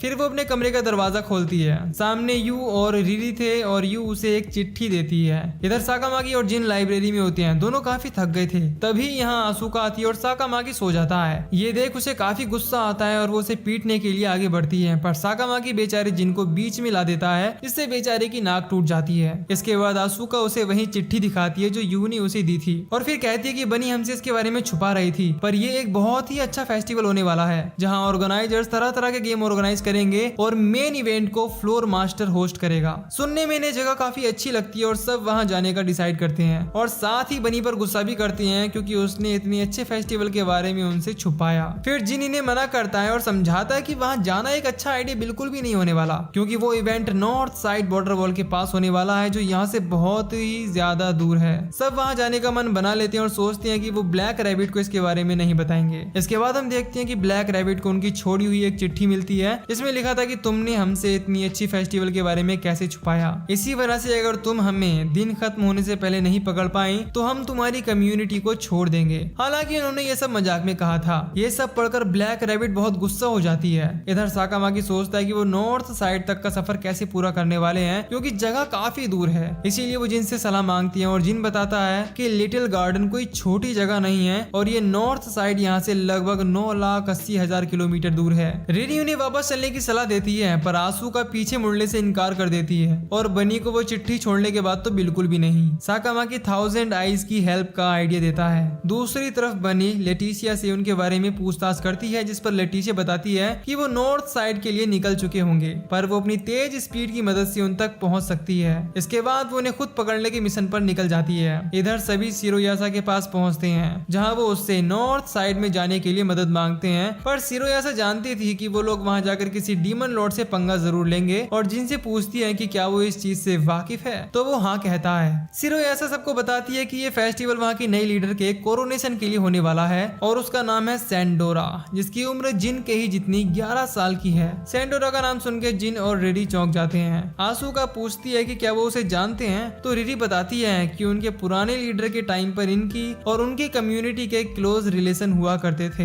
अब साकामाकी शिरोयासा से उन्हें वहां पहुंचाने की रिक्वेस्ट करता है, पर शिरोयासा की कुछ कंडीशन थी जिन्हें वो बाद में सुनने के लिए कहता है। इसके बाद शिरोयासा अपनी पावर्स यूज करती है और कुछ ही सेकंड्स में उन्हें नॉर्दर्न बॉर्डर पर ट्रांसपोर्ट कर देती है, लेकिन वहाँ इनका सामना बनी से होता है जो यहाँ पहुंच चुकी थी। सब लोग यहाँ से भागने की कोशिश करते हैं, पर वो यू को पकड़ लेती है और कहती है कि देखती जाओ कि मैं बाकी सबको कैसे पकड़ती हूँ। इसके बाद शिरोयासा यू से पूछती है कि बनी के साथ इतना सेंसिटिव मजाक करने की क्या जरूरत थी, जिस पर वो कहती है कि उनका मकसद उसे हर्ट करने का नहीं था। फिर शिरोयासा उसे एक गेम के बारे में बताती है जिसमें उसी की टाइप की पावर वाले की जरूरत है और वो उसमें जीत भी सकती है, और तो और अगर वो जीत जाती है तो वो अपने पास से उसे एक अच्छा सा गिफ्ट भी देगी। यू सोचती है कि अगर वो उस गिफ्ट के बदले बनी को मना पाए तो उसके लिए बहुत होगा। इधर बनी साकामाकी और आसुका के सामने आ जाती है, जिसके बाद दोनों भागने लगते हैं, पर वो आसुका को पकड़ लेती है। अब साकामाकी बनी को चैलेंज करता है कि जो कोई भी पहले एक दूसरे को छू लेगा वही विजेता होगा और जीतने वाले की एक विश पूरी होगी। चैलेंज शुरू होता है और वो दोनों एक दूसरे को पकड़ने की कोशिश करते हैं, पर दोनों ही एक दूसरे से काफी तेज थे। फिर साकामाकी अपना दिमाग लगाता है, पास की एक बिल्डिंग के छोटे से पार्ट को गिराकर उसे फंसाने की कोशिश करता है, पर गलती से आधी बिल्डिंग गिरने लगती है, जिसे देखकर वहाँ के लोगों में अफरा तफरी मच जाती है। तबाही को कम करने के लिए फिर दोनों मिलकर उस बिल्डिंग के छोटे छोटे टुकड़े कर देते हैं और एक दूसरे को छू भी लेते हैं, पर बदकिस्मती से चैलेंज ड्रॉ हो जाता है क्योंकि दोनों ने ही एक साथ टच किया था। अब इतनी तबाही मचाने के बाद यहाँ की अथॉरिटी आ जाती है, जिनके साथ सैंडोरा का भाई मैंडोरा भी था। इधर हम यू को देखते हैं जो बैटल ऑफ द क्रिएटर्स नाम के गिफ्ट गेम को खेल रही थी और क्वालिफाई करके फाइनल में पहुंच चुकी होती है। दूसरी तरफ हम साकामाकी और बनी को देखते हैं। अब क्योंकि उनके चैलेंज के दौरान किसी को चोट नहीं आई थी, इसीलिए सैंडोरा उन्हें कोई सजा नहीं देती, पर ये देख मैंडोरा को बिल्कुल भी अच्छा नहीं लगता क्योंकि उसके मन में नो नेम जैसी छोटी कम्युनिटी के लिए कोई इज्जत नहीं थी। फिर सैंडोरा रिन और रिरी से मिलती है और फायर फेस्टिवल में स्वागत करती है। मैंडोरा उन पर अटैक करने की कोशिश करता है, पर साकामाकी उसकी स्वॉर्ड को रोक लेता है। मैंडोरा कहता है कि सैंडोरा यहाँ के लीडर है तो उसे दोस्तों की तरह पेश आने की जरूरत नहीं है। सैंडोरा तो उन्हें माफ कर देती है, पर शिरोयासा ने सजा के तौर पर सैंडोरा की रक्षा करने का जिम्मा देती है। भविष्यवाणी में बताए गए डीमन लॉर्ड को मारकर जिन सैंडोरा की मदद करने का वादा करता है। फिर शिरोयासा कहती है कि गिफ्ट गेम के ड्यूल में सबसे ताकतवर बॉस से शिरोयासा को लड़ना चाहिए, जिस पर वो कहता है कि वो शौक से उनकी ताकत को आजमाना चाहेगा। इधर आसुका की एक छोटी सी परी से दोस्ती हो जाती है जो रेटन फैंगर नाम की कम्युनिटी को बिलोंग करती है और दोनों साथ में एक एग्जीबिशन में जाते हैं जहां उन्हें कई सारी औसम चीजें मिलती हैं, पर हर किसी आइटम के ऊपर उनकी कम्युनिटी का फ्लैग मार्क था जिससे उनकी पहचान इन चीजों के साथ थी। ये देखकर वो सोचती है कि उसकी कम्युनिटी को भी कैसे भी करके डीमन लॉर्ड से फ्लैग और कम्युनिटी की पहचान वापस लेनी ही होगी, ताकि एक दिन इस तरह के आर्ट एग्जीबिशन में उनकी कम्युनिटी के हिस्टोरिकल आर्टिफैक्ट्स फ्लैग मार्क के साथ हों। इसके बाद ये दोनों कुछ आगे जाते हैं जहां पर एक बहुत बड़ा मेका खड़ा होता है और आसुका सोचती है कि आखिर ये विशालकाय मेका किस कम्युनिटी को बिलोंग करता है। परी बताती है कि ये उसकी ही कम्युनिटी रेटन फैंगर को बिलोंग करता है, जिसे सुन आसुका चौंक जाती है। अचानक यहाँ अंधेरा हो जाता है और एक आवाज गूंजती है जो कहती है कि मैंने तुम्हें ढूंढ लिया। इसके बाद बहुत सारे चूहे इनकी तरफ हमला करने के लिए आते हैं। आसुका उन चूहों को कंट्रोल करने की कोशिश करती है पर फेल हो जाती है क्योंकि शायद वो किसी और के जादू से कंट्रोल्ड थे। दूसरी तरफ लेटिशिया आसुका को ढूंढ रही थी और तभी उसे उसकी आवाज सुनाई देती है। इधर आसुका इतने सारे चूहों का सामना नहीं कर सकती थी और अपनी स्वॉर्ड के साथ भागने लगती है। वो सोचती है कि चूहे उसके नहीं बल्कि शायद परी के पीछे हैं। अब इससे पहले कि वो चूहों की पकड़ में आते लेटिशिया एंट्री मारती है और कहती है कि जिसने भी चूहों पर स्पेल यूज किया है वो सामने आए और अपनी कम्युनिटी का नाम बताए। लेटिशिया इन्हें यहाँ से बचाकर ले जाती है और कहती है कि वो प्योर ब्लड वैम्पायर है तो उसके लिए बाएं हाथ का खेल था। इसके बाद आसुका 1000 आइज कम्युनिटी के हॉट स्प्रिंग में हील करने के लिए बाथ ले रही होती है और चूहों को कंट्रोल करने के बारे में सोच रही थी, जिसका मतलब है कि जिस किसी ने भी उन्हें अपने कंट्रोल में किया था वो आसुका से ज्यादा ताकतवर है और उसे भी अपने आप को साकामाकी और यू के जितना ही ताकतवर बनाना होगा। तभी बनी और ठरकी शिरोयासा भी हॉट स्प्रिंग में आते हैं, जिसके बाद वो बनी और आसुका की बॉडी की तारीफ करते हुए कहती है कि क्या नजारा है, जिस पर आसुका उसका मुंह तोड़ देती है। इस सब के बाद शिरोयासा कल के होने वाले गिफ्ट गेम के बारे में बताती है और कम्युनिटी के बारे में भी, जिसके साथ यू का गेम होने वाला है। इनमें से एक थी रैटन फैंगर और दूसरी विल ओ विस्प, और दोनों ही ताकतवर कम्युनिटीज हैं। सिर्फ ऐसा एक्सप्लेन करती है कि रैटन फैंगर जो रेड्स को कंट्रोल करते हैं वो पाइपर ऑफ हैमलिन नाम की एक कम्युनिटी से रिलेटेड है, जो एक ऐसे डीमन लॉर्ड के अंडर काम करती थी जिसने 200 डीमंस को समन करके एक कम्युनिटी ग्रिम ग्रिमोयर बनाई थी, जो एक गिफ्ट गेम में हारने के बाद डिसबैंड यानी कि टूट गई। और यहाँ ट्विस्ट ये है कि पाइपर ऑफ हैमलिन और रैटन फैंगर दोनों का अलग अलग भाषाओं में एक ही मतलब है। मतलब रैटन फैंगर जरूर ग्रिम ग्रिमोयर के डीमन लॉर्ड के कांटेक्ट में होगी, यानी कि ग्रिम ग्रिमोयर कम्युनिटी का डीमन लॉर्ड रैटन फैंगर की मदद से सालामांडर की होने वाली लीडर सैंडोरा पर अटैक करने वाला है। लिस्ट में रैटन फैंगर का नाम सुन के आसूका सरप्राइज हो जाती है और समझ जाती है कि उस पर अटैक करने वाला रैटन फैंगर नाम की ही कम्युनिटी से होगा, और थोड़ी कंफ्यूज भी थी कि परी रैटन फैंगर की कम्युनिटी से है और कहीं वो उसकी जासूसी तो नहीं कर रही। इसके बाद सिरोयासा सबको चौकन्ना रहने की सलाह देती है और मीटिंग एंड करती है। अगले दिन बनी गेम में रेफरी बनती है और फायर फेस्टिवल के इस गेम में दर्शकों का वेलकम करती है और होने वाले पार्टिसिपेंट्स के बारे में बताती है। दूसरी तरफ जिन, आयशा और जैक जो कि यू के ओपोनेंट होने वाले हैं उनकी पावर्स के बारे में बताती है ताकि वो पहले से तैयार रहे और उनका सामना कर सके। लेटिसिया यू को हेल्प ऑफर करती है कि रूल्स के हिसाब से वो भी उसके साथ गेम में खेल सकती है, पर यू कहती है कि मदद के लिए शुक्रिया पर वो संभाल लेगी। इसके बाद बनी विल ओ विस्प कम्युनिटी के पार्टिसिपेंट्स आयशा और जैक को इंट्रोड्यूस करती है, जो आते ही यू पर फ्रेंडली फायर कर देती है और कहती है कि हारने के लिए तैयार हो जाओ। इसके बाद सिरोयासा वन ऑफ द जजेस होने के नाते पार्टिसिपेंट्स को एक जंगल में ट्रांसपोर्ट कर देती है जहां बहुत अंधेरा था। बनी इनको रूल्स बताती है कि जो कोई भी यहाँ से पहले निकल आता है या एक दूसरे को हरा देता है वही विनर होगा। आयशा पूरे रॉब में यू को पहले अटैक करने का मौका देती है, पर यू पूछती है कि क्या वो विलो विस्प कम्युनिटी की लीडर है। ये सुन आयशा खुश हो जाती है और कहती है कि तुम्हें मैं लीडर लग रही हूँ। वैसे मैं लीडर तो नहीं हूँ, पर कम्युनिटी में मेरे भी अपने चर्चे हैं। इसी दौरान यू मौका देकर छुप जाती है,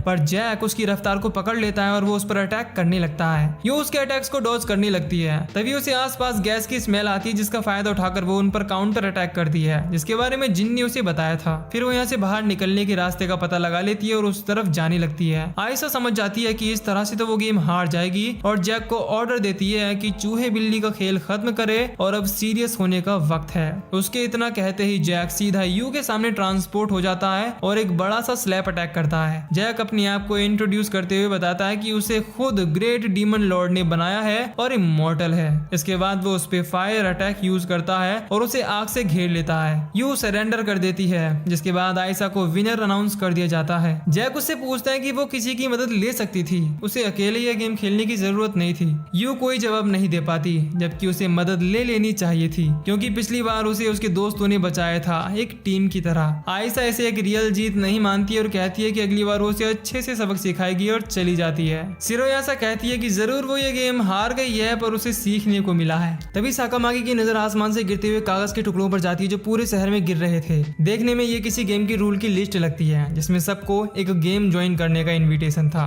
और प्लेयर्स का एम गेम के फॉल्स लोर को ब्रेक करते हुए ट्रू लेजेंड तक पहुंचना है। सिंपल भाषा में बोले तो जैसे कि बहुत सारे ऐसे गेम होते हैं जिसमें सिर्फ एक ही एंडिंग होती है, और कुछ एंडिंग ऐसी होती हैं जिसमें आपको सारे मिशंस या साइड क्वेस्ट करने की जरूरत नहीं होती, पर वो गेम के कैरेक्टर के लिए जरूरी होते हैं। तो जो उन सारी एक्स्ट्रा चीजों से होकर गुजरता है और गेम कंप्लीट करता है, वही पाता है ट्रू एंडिंग, या इसमें कहें तो ट्रू लेजेंड। खैर, इसके बाद सिरोयासा के चारों तरफ एक बैरियर बन जाता है, यानी रूल्स के अकॉर्डिंग वो गेम में हिस्सा नहीं ले सकती। इसके बाद हम पाइपर ऑफ हैमलिन कम्युनिटी के कुछ मेंबर्स को देखते हैं जिनकी ये हरकत थी। साकामाकी उन्हें देख लेता है और अकेले ही भिड़ने के लिए निकल जाता है। वो जाते ही वैसर नाम के बंदे पर अटैक करता है और सोचता है कि यही बंदा डीमन लॉर्ड होगा। वैसर साकामाकी पर कुछ ब्लैक गू टाइप के मटेरियल से अटैक करता है और उसके पैरों को फ्रीज कर देता है और बताता है कि वो डीमन लॉर्ड नहीं है, बस एक छोटा सा मोहरा है। इधर लेटिशिया का सामना एक दूसरी डीमन लॉर्ड पेस्ट से होता है, जो ब्लैक डेथ नाम की एक महामारी की डीमन लॉर्ड है। लेटिशिया उस पर अपने वेपन से अटैक करती है और सोचती है कि अटैक उसे हिट कर गया है, पर पेस्ट कंफर्म करती है कि दिन में सपने देखना बंद करो। इसके बाद पेस्ट उस पर अपना अटैक करती है, जिससे वो कमजोर होने लगती है। पेस्ट उसे कहती है कि तुम एक अच्छा मोहरा बनोगी। तभी यहाँ सैंडोरा आ जाती है और फायर अटैक से उसके कंपेनियन स्टॉर्म को मार गिराती है और पूछती है कि क्या वो पाइपर ऑफ हैमलिन की डीमन लॉर्ड है, जिस पर वो भी इससे इनकार कर देती है। दूसरी तरफ मैंडोरा, रीरी और बाकी के लोग आम लोगों की मदद में जुटे हुए थे। तभी मैंडोरा के सारे सोल्जर्स को कोई कंट्रोल कर लेता है, जिसके बाद वो आम लोगों पर अटैक करना शुरू कर देते हैं। पर आयशा और जैक भी यहाँ आ जाते हैं और उन पर अटैक करके आम लोगों को बचाने में लग जाते हैं। इसके बाद हम शिरोयासा, आसुका, यू और जिन को देखते हैं। वहां पर एक और डीमन लॉर्ड रैटन आ जाती है और मैंडोरा के सोल्जर्स को उन पर अटैक करने का ऑर्डर देती है, पर यू उन्हें आराम से रोक लेती है। पर रैटन अपनी बांसुरी बजाने लगती है, जिसकी आवाज वो सहन नहीं कर पाती, खासकर यू, क्योंकि उसकी सुनने की शक्ति एक आम इंसान से बहुत ही ज्यादा थी। रैटन उसे अपना मोहरा बनाने का फैसला करती है, पर आसुका जिन को यू को यहाँ से ले जाने का ऑर्डर देती है और पावर का यूज करके उनके पीछे जा रहे सोल्जर और रैटन को फ्रीज कर देती है। इसके बाद वो अपनी स्वॉर्ड से रैटन पर अटैक करने के लिए आगे बढ़ती है, पर रैटन उसके कंट्रोल को ओवर पावर करके आसुका पर काउंटर अटैक कर देती है। आसुका समझ जाती है कि यही वो डीमन लॉर्ड है जिसने आर्ट एग्जीबिशन में चूहों को कंट्रोल किया था। रैटन आसुका को नॉक करती है और अपनी बांसुरी बजाने लगती है, इससे सारे लोग उसके कंट्रोल में आने लगते हैं और ज़ॉम्बीज की तरह बिहेव करने लगते हैं। वेसर और पेस्ट ये देखकर कहते हैं कि असली गेम तो अब शुरू होने वाला है। सिटी में सारे लोग एक दूसरे पर अटैक कर रहे थे। बनी यहाँ जज मास्टर या कहे तो रेफरी के तौर पर गेम को होल्ड करती है और सभी को बातचीत के लिए टेबल पर आने की रिक्वेस्ट करती है, क्योंकि उसे शक है कि ये लोग चीटिंग कर रहे हैं। पर नेगोशिएशन के वक्त बनी अपने कानों को सेंट्रल कोर्ट से जोड़ती है और पता चलता है कि उन्होंने कोई चीटिंग नहीं की है। अब यहाँ किसी को पेस्ट के असली नाम के बारे में नहीं पता था। जब जिन अपनी लाइब्रेरी के ज्ञान को यहाँ फेंकता है तो पता चलता है कि उसका नाम पेस्ट है, एक ऐसी महामारी जिसे ब्लैक डेथ के नाम से भी जाना जाता है। पेस्ट उससे काफी इंप्रेस हो जाती है और रिवील करती है कि उसने सारे लोगों में, यानी कि एक तरह से सारे प्लेयर्स को अपनी बीमारी से इन्फेक्ट कर दिया था और उन्हें छोड़ने के बदले में वो यहाँ बैठे सब लोगों के साथ साथ शिरोयासा को ग्रिम ग्रिमोयर कम्युनिटी को ज्वाइन करने की धमकी देती है, और अगर वो ऐसा नहीं करते तो अंजाम काफी बुरा हो सकता है। अब क्योंकि गेम को बीच में पॉज किया गया था और रूल्स के हिसाब से ये बाइज्जत बरी भी हो जाते हैं, तो पेस्ट इनसे गेम को कंटिन्यू करने की ऐसी डेट मांगती है जो सबसे लास्ट हो, जिस पर बनी कहती है कि मैक्स टाइम 1 मंथ है, यानी कि 1 महीना। ये सुन पेस्ट अगले महीने गेम को फिर से वहीं से कंटिन्यू करने को बोलती है जहाँ से उन्होंने रोका था। इधर यू लोगों की मदद में जुटी हुई थी। रिरी, आयशा और जैक भी उसकी मदद करते हैं। इसके बाद हम साकामाकी को देखते हैं जो पूछता है कि क्या रूल्स को बदला जा सकता है, जिस पर बनी हाँ में जवाब देती है और जिन पेस्ट से 1 महीने का वक्त कम करके 1 हफ्ते करने की गुजारिश करता है और कहता है कि 1 महीना बहुत लंबा वक्त है, तब तक यहाँ के लोगों में उसकी फैलाई हुई बीमारी बहुत बढ़ जाएगी और लोग मरने लगेंगे। साथ ही कहता है कि अगर हम तुम्हें 24 घंटों में नहीं हरा पाए तो जीत तुम्हारी मानी जाएगी। पेस्ट कुछ देर सोचती है और उसकी शर्त मान लेती है। दूसरी तरफ आसुका को परी होश में लाती है और वो अपने आप को एक केव में पाती है जहाँ वहीं जायंट मैका था। तभी उसके आसपास 130 बच्चों की स्पिरिट्स इकट्ठी होने लगती है, जिनका सैक्रिफाइस पाइपर हैमलिन नाम की कम्युनिटी ने डीमंस को जन्म देने के लिए किया था और वो स्पिरिट उसे उनकी पावर्स देने का वादा करते हैं अगर वो उनका चैलेंज एक्सेप्ट करके कंप्लीट कर ले तो। अब 4 दिन बीत जाते हैं और लोगों के साथ साथ यू में भी बीमारी के सिम्टम्स नजर आने लगे थे। साकामाकी यू के पास उसके हालचाल पूछने के लिए आता है ताकि उसे बोरियस से बचा सके और फॉल्स लोर को खत्म करने के बारे में रिसर्च करने लगता है। वो ये ऑब्जर्व करता है कि जिन 130 बच्चों का सैक्रिफाइस पाइपर हैमलिन या रैटन फैंगर के नाम से जुड़ा है वो गलत है, क्योंकि असल कहानी में ऐसा कुछ नहीं हुआ था, बल्कि ये कहानी आम लोगों द्वारा ही कहानी को इंटरेस्टिंग बनाने के लिए फैलाई गई थी। और तो और वो शहर में फैले बहुत सारे स्टेन्ड शीशों के बारे में सोचता है जिनमें एक जोकर चूहों को कंट्रोल कर रहा है। अब क्योंकि 130 बच्चों के साथ जो अनहोनी हुई थी वो एक नेचुरल डिजास्टर था, इसीलिए ये स्टेन्ड ग्लास झूठी कहानी यानी कि फॉल्स लोर को रिप्रेजेंट करते हैं और इन्हें शहर में फैले इन्हीं की तरह सैकड़ों स्टेन्ड ग्लास को ढूंढकर तोड़ना है। अब गेम को कंटिन्यू करने का वक्त आ गया था और जिन के ऑर्डर के अनुसार उसके फॉलोअर्स स्टेन्ड ग्लासेस को ढूंढकर तोड़ने लगते हैं। पेस्ट रियलाइज करती है कि इन लोगों ने पहली सुलझा ली है।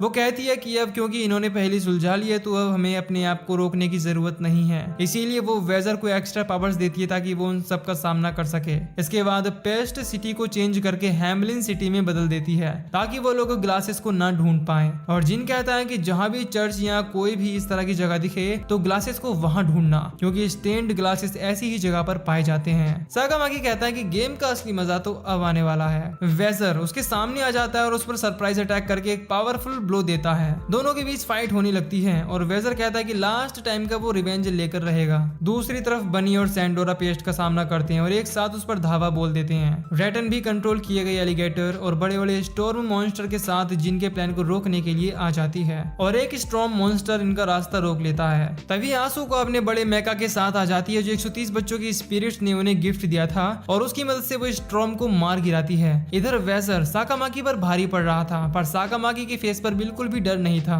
वेजर कहता है कि वो अभी पहले से 2 गुना ताकतवर है तो उसे हराना नामुमकिन है, पर साकामाकी कहता है कि मुझे ऐसा नहीं लगता और बताना शुरू करता है असली ट्रू लेजेंड के बारे में जो कि खुद वेजर है, यानी कि जो 130 बच्चे नेचुरल डिजास्टर में गुजर गए थे और जिस हिल के पास ये घटना हुई थी इसी के पास एक नदी बहती थी, इसका नाम था वेजर। इसका मतलब है वही है ट्रू लेजेंड। दूसरी तरफ सिटी के सारे लोग स्टेन्ड ग्लासेस ढूंढने में लगे थे, जिस दौरान हमें यूं नजर आती है जिसकी हालत खराब होने के बावजूद वो बैटल फील्ड में आ गई थी। इधर वेजर साकामाकी को उसकी टीम ज्वाइन करने को कहता है और डीमन लॉर्ड की साइड आ जाने से उसका ही फायदा है, पर साकामाकी साफ इंकार कर देता है क्योंकि उसकी लाइफ का गोल डीमन लॉर्ड के लिए काम करना नहीं बल्कि उसके ग्रुप का नाम और फ्लैग डीमन लॉर्ड से वापस लेना है। इसीलिए वेजर उस पर स्ट्रेट हमला करने के लिए बढ़ता है और साकामाकी भी उस पर अटैक कर देता है। आसुका इधर एक एक करके रैटन के सारे स्ट्रॉम को डिस्ट्रॉय करने लगती है। रैटन भी अपना पूरा जोर लगा देती है और चारों तरफ से हमला करने का ऑर्डर देती है, पर मेका उन सबको संभाल लेता है और एक एक करके सबको खत्म कर देता है। इस दौरान रैटन सरप्राइज अटैक कर देती है पर मेका उसे सही समय पर पकड़ लेता है। सैंडोरा और बनी भी पेस्ट पर अपनी हर तरह की अटैक आजमा लेते हैं, पर पेस्ट तो जैसे उसके लिए बच्चों का खेल था। बनी उसकी पावर्स का सोर्स समझ जाती है जो था 80 मिलियन लोगों की इविल सोल्स जो ब्लैक प्लेग यानी कि महामारी की वजह से क्रिएट हुई थी। इधर आसुका रैटन को अपनी बांसुरी बजाकर मेका को कंट्रोल करने को कहती है जो कि आसुका के कंट्रोल में है क्योंकि उसे विश्वास है कि अब वो रैटन से कहीं ज्यादा ताकतवर है तो वो उस पर हावी नहीं हो पाएगी। रैटन बांसुरी बजाना शुरू करती है और इस बार उसकी धुन आसुका और मेका पर कोई असर नहीं करती। इसके बाद रैटन हार जाती है और आउट हो जाती है। दूसरी तरफ वेजर को समझ नहीं आता कि साकामाकी इंसान है भी या नहीं, क्योंकि तब से लेकर उसने अपने कई पावरफुल अटैक साकामाकी पर थ्रो किए जो उसे हिट भी किए, पर साकामाकी को मानो जैसे उनसे कोई फर्क ही नहीं पड़ा। वेजर साकामाकी के साथ अब वॉर फाइट कंटिन्यू नहीं कर सकता था जबकि साकामाकी नेक्स्ट राउंड के लिए तैयार था। वेजर का वेपन भी टूट चुका था और वो भी हारने के बाद रोशनी में गायब होने लगता है। साकामाकी कहता है कि उसके साथ फाइट करके उसे वाकई काफी मजा आया। पेस्ट देखती है कि उसके सारे लोग हार चुके हैं और वो बिना वक्त गंवाए सिटी में जहरीली हवा को छोड़ देती है ताकि सारे लोगों को और तेजी से इन्फेक्ट कर सके। एक छोटे बच्चे को यूं बचाने की कोशिश करती है पर टॉक्सिक हवा उसे छूने ही वाली थी, लेकिन तभी आसुका अपने मेका के साथ एंट्री करती है और टॉक्सिक हवा को आगे बढ़ने से ब्लॉक कर लेती है। इसके बाद यू उस बच्चे को लेकर यहाँ से निकल जाती है। फिर पेस्ट बनी पर सरप्राइज अटैक कर देती है जिसे साकामाकी सही समय पर रोक लेता है और किक मार के उसे बिल्डिंग में दे मारता है। पेस्ट इन पर फिर से अटैक करती है जिसे साकामाकी रोकने की कोशिश करता है पर वो नहीं रोक पाता और तीनों दूर जाकर गिरते हैं। इसके बाद बनी प्लान बनाती है और कहती है कि वो अपनी एबिलिटी की मदद से सबको चांद पर ले जाएगी जहां उनके लिए पेस्ट से लड़ना आसान होगा। पलक झपकते ही सब लोग चांद पर होते हैं। पेस्ट ये देख गुस्सा हो जाती है और चार्ज अटैक को उन पर थ्रो करने वाली होती है, लेकिन तभी बनी अपना एक और कार्ड यूज करती है जिसमें से सनलाइट निकलने लगती है। सनलाइट उसकी कमजोरी थी क्योंकि ब्लैक प्लेग नाम की महामारी विंटर के मौसम में ही फैली थी। फिर साकामाकी उस पर अटैक करके उनसे दूर कर देता है और बनी आसुका को फाइनल अटैक परफॉर्म करने के लिए कहती है। बनी का इंद्र स्पेयर आसुका के पास था क्योंकि उसने अपनी वो एबिलिटी आसुका को पहले ही दे दी थी। अब मेका स्पेयर को पेस्ट की तरफ थ्रो करता है और सैंडोरा पेस्ट को अपनी एबिलिटी से पकड़ लेती है। स्पेयर सीधे पेस्ट को हिट करता है और इस तरह वो डीमन लॉर्ड पेस्ट को हरा देते हैं। सिरोयासा भी अब गेम के रूल्स से आजाद हो जाती है और सिटी के लोगों को गेम में मदद करने के लिए शुक्रिया कहती है। सैंडोरा भी अनाउंस करती है कि अब डीमन लॉर्ड खत्म हो चुका है। इधर आसुका स्पिरिट्स को उनके दिए गिफ्ट यानी मेका के लिए थैंक्स बोलती है। स्पिरिट्स उनकी साथी परी को यहाँ उसके साथ छोड़ जाते हैं ताकि जनरेशन टू जनरेशन वो उनकी सच्ची कहानी को पास ऑन करती रहे और यहाँ आसुका उसका नाम मेरून रखती है जिसका मतलब होता है जो सब कुछ जानता हो, यानी कि उन 130 बच्चों की सच्ची कहानी उसके साथ हमेशा जिंदा रहेगी। इसके बाद साकामाकी मैंडोरा के पास जाता है और कहता है कि देखो मैं जानता हूँ तुमने ही डीमन लॉर्ड को गेम में इनवाइट किया था और सैंडोरा इसका अंजाम भुगतेगी। इस पर वो कहता है कि वो अपनी कम्युनिटी की ताकत को सबके सामने दिखाना चाहता था और सैंडोरा वो इस बारे में कुछ नहीं जानती। अगर तुम्हें सजा देनी ही है तो मुझे दो। साकामाकी उसे माफ कर देता है और कहता है कि वो लोग अभी और डीमन लॉर्ड से लड़ने वाले हैं तो उन्हें जब भी मदद की जरूरत पड़ेगी तुम हमेशा रेडी रहोगे। मैंडोरा उनकी कम्युनिटी का साथ देने की कसम खाता है। इसके बाद नो नेम कम्युनिटी के पास उनका फ्लैग और नाम दोनों होते हैं और वो अपने सारे मेंबर्स के साथ फिर से बंजर जमीन को हरा भरा करने के लिए तैयार हैं। तभी साकामाकी को आसमान से एक और एनवेलप गिरता हुआ दिखता है और यहीं पर ये कहानी खत्म हो जाती है। तो दोस्तों अगर आपको ये एनीमे और एक्सप्लेनेशन पसंद आए तो वीडियो को लाइक और चैनल को सब्सक्राइब करो for more future explanation videos.